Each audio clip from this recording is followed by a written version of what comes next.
मकान नंबर 6 नंगेट मोड़। ये बोलो ना बीजेपी ऑफिस वहीं वो जगह थोड़ी नॉमिनेशन सर नेचर ने बड़ी तगड़ा खिलवाड़ है। क्लिंकर यूनिट भी इत्थे लाए करते हैं घाटी च। बीजेपी ने दफ्तर एनक्रोचमेंट की थी। हाँ जी बीजेपी की जांच कराओ। ओए अपना रास्ता बना रहे हैं सर, अपना रास्ता बना रहे हैं। क्लिंकर यूनिट लाए करते हैं छोटा वाइल्ड लाइफ सेंचुरी को। सर कहते नेचर माड़ी गल सारी सुन लो साहब। जनाब ਤੁਸੀਂ ਇੰਡਸਟਰੀ ਮਿਨਿਸਟਰ स्टेट आन दो फिर देखियो जनाब दसांगे क्यों होंदा। जनाब ਤੁਸੀਂ ਇੰਡਸਟਰੀ ਮਿਨਿਸਟਰ क्लिंकर यूनिट की सर्विस की मेरी पूछिए लेने पूछो उत्तर में लिख के दे यार मैं इधर ही देना। हां क्योंकि इधर दोगे तो फिर उनके करना पड़ेगा।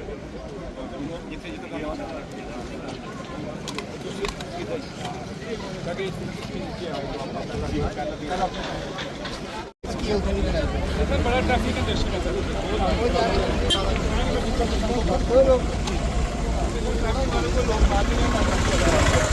यहाँ आएगा कम से कम यहाँ का फिर वहाँ जाएगा।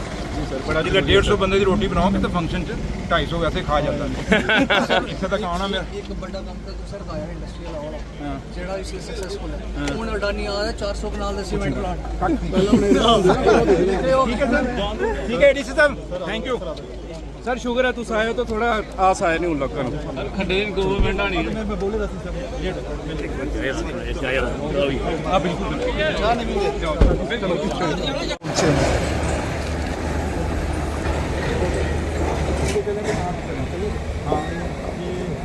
दूसरी साइड से सेंटर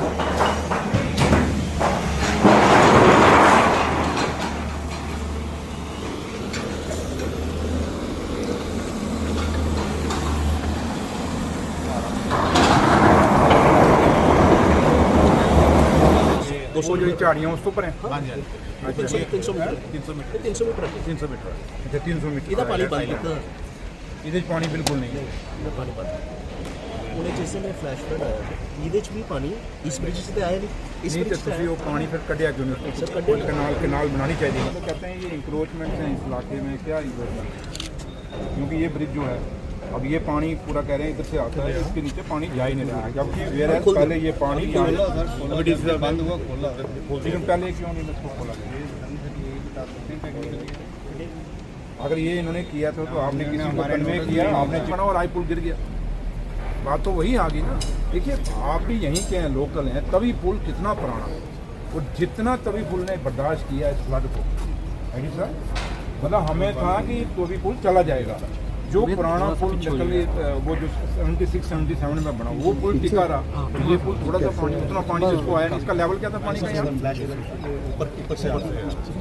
ऊपर से पानी निकला नहीं। लेकिन गलती तो आपकी वो है कि वो आपने पुल का पानी का डाइवर्ट कराना चाहिए था, वो पानी निकलना चाहिए था। ये तो बहुत बड़ा तो मैं ये नहीं कहता आप लोगों का, बट मैं कहता हूँ कि आपको जम्मू कश्मीर जो आपके स्ट्रक्चर बना जा तो उनको जम्मू कश्मीर की खड्डों का आइडिया नहीं है, क्या वो जम्मू कश्मीर की खड्डों का आप लोगों से या फिर वो डिस्कस नहीं कर रहे, वो वहाँ से दिल्ली में बैठ के ड्राइंग बना रहे हैं। मतलब दरिया की हिस्ट्री तो देखी जाती है ना। आपको पीछे डैमेज हुए एक ये हुआ 1 2 3 वो ठीक है, देखा ये भी तो डैमेज होगा। चार डैमेज ऊपर वाला तो चेंज होगा। हाँ वही देखने का कॉलम भी आपका गया है। कॉलम ठीक है ये बाहर तो आ रहा है, बाहर तो एक तो आपका एक तो ये रीज़न भी है इसका रही नहीं जाओ बेड इसका बेड के आगे जगह छोड़ देते हैं, आगे क्रेटिंग नहीं करते, स्टेप बाय स्टेप थोड़ी सी क्रेटिंग ताकि पानी दूर गिरे। वो चीज़ नहीं होता, उसके कारण क्या होता है ये हमारी जो है मड चलता है, जब पानी चलता है मड चलता है, ये पत्थर शत्र इसमें चलता है, वो आस्ता आस्ता पानी गिरता रहता है, खड्डा बन जाता है। तो जब पीछे से प्रेशर आता है तो ये निकल जाता है। ये भी एक रीज़न बड़े इन 3 ईयर्स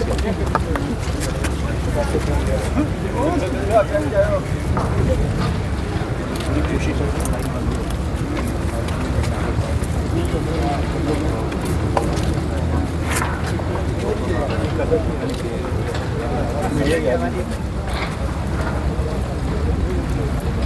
पिछाड़ियो यार लंगा था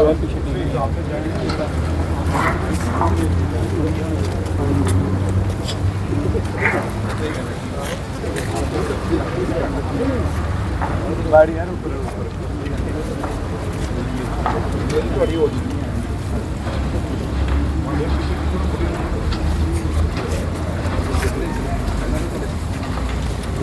शमशान घाट में बह गया इनका भी उसको बनवा दीजिए, ठीक है। लेकिन मैंने इसको राजीव को कह दिया, तो आप ये खुद इसको निगरानी रखना, ये ना हो मैं कह जाऊँ तो बाद में इसको करा दीजिए प्रायोरिटी दंगे मारने इसको मुड़े अलर्ट है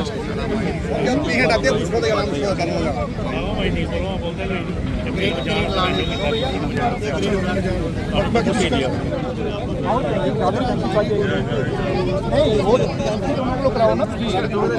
हाँ आप ये रोड से कोई 10 फुट आगे सर जब मशीन लगी है बहुत अच्छी निशान काटा रहा नहीं लोग टॉपे कर देंगे ना, उसी कोई 10 फुट आगे, ठीक है। 10 फुट के रोड है ना, सीधा बनना 10 फुट आगे जब लेडीज बात करेंगी अपनी बात रखेंगे। रोड उम्र है 1976-77 में तभी ब्रिज बना है, उतना कितना फ्लड आया उसके बावजूद तभी ब्रिज जो है नहीं हिला।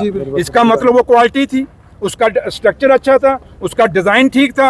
आज कहीं ना कहीं एक कारण नहीं, मुझे लगता है कि नेशनल हाईवे अथॉरिटी को अपने स्ट्रक्चर जो इंजीनियर हैं, अपने डिज़ाइन जो लोग करते हैं, जो आर्किटेक्ट हैं इनके, उनको भी बुला के उनके चेक करने होंगे। और मुझे लगता है कि इन दरियाओं को देख के, इनके इतिहास को देख के, इनको कितना पानी आता है उसके मुताबिक नक्शे नहीं बनाए गए। ये दिल्ली में बैठ के नक्शे बनाए गए हैं, जिसके कारण आज ये पुल बह रहे हैं। ये 10 सालों के अंदर, 12 सालों के अंदर बह रहे हैं।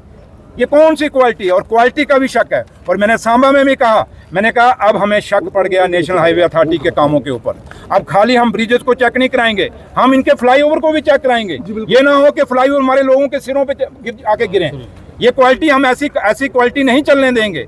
और जम्मू कश्मीर की सरकार ऐसी कोई डेवलपमेंट नहीं चाहेगी जो हमारे लोगों का कत्ल करे या कल हमारे आबू हवा को कत्ल करे। ये क्लाउड ब्रस्ट क्यों हो रहे हैं? ये चीज़ें वही हैं जो हम आज लोग, जैसे आपने पूछा क्या रीज़न है, एक तो दरियाओं के किनारे जो हम इलीगल इंक्रोचमेंट कर रहे हैं, हमें भी सोचना पड़ेगा और आपको भी लोगों को जागरूक करना पड़ेगा कि हमें इंक्रोच नहीं करना। दूसरा, हमें जंगल बचाने होंगे, पेड़ पौधे बचाने होंगे।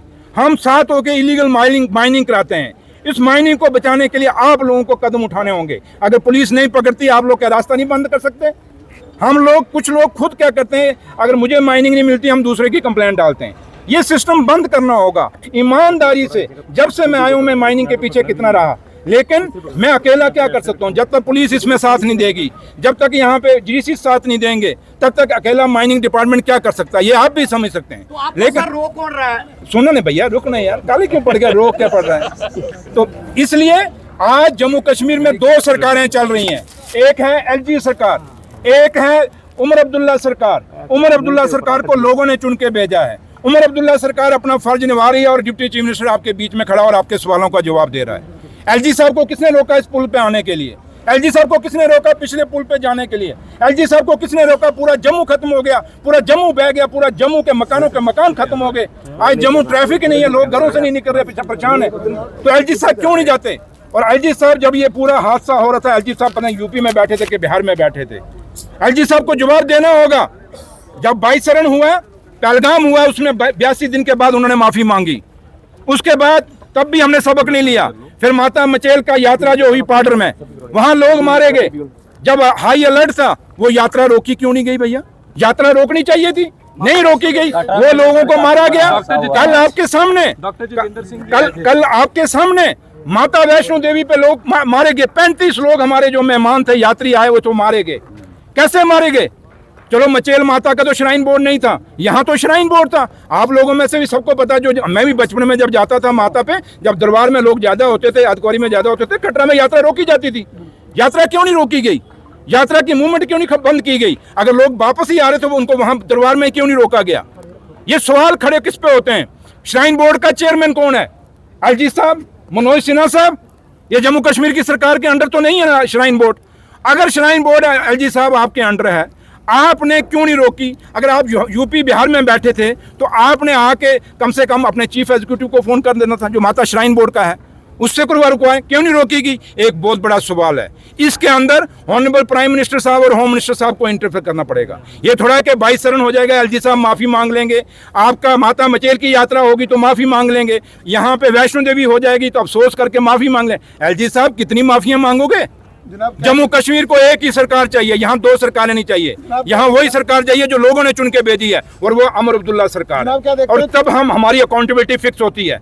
इसलिए मैं आप लोगों से अपील करूंगा कि हमें वो सवाल पूछने चाहिए जिससे लोगों का बेहतरी हो। हमें टीका टाकी नहीं, मैं जो एक राहत कब तक मिलेगी? मैं वही कह रहा हूँ, मैं टीका टाकी करेंगे तो मैं भी कर सकता हूँ, लेकिन मैं हर वो बात कह रहा हूँ जिससे मेरे लोगों को फायदा होगा। और बाइस्ता तब ही होगा कि जब अब जहां तक फिलहाल हमारा सरकार का पहला काम था रेस्क्यू करना, रेस्क्यू हमने किया।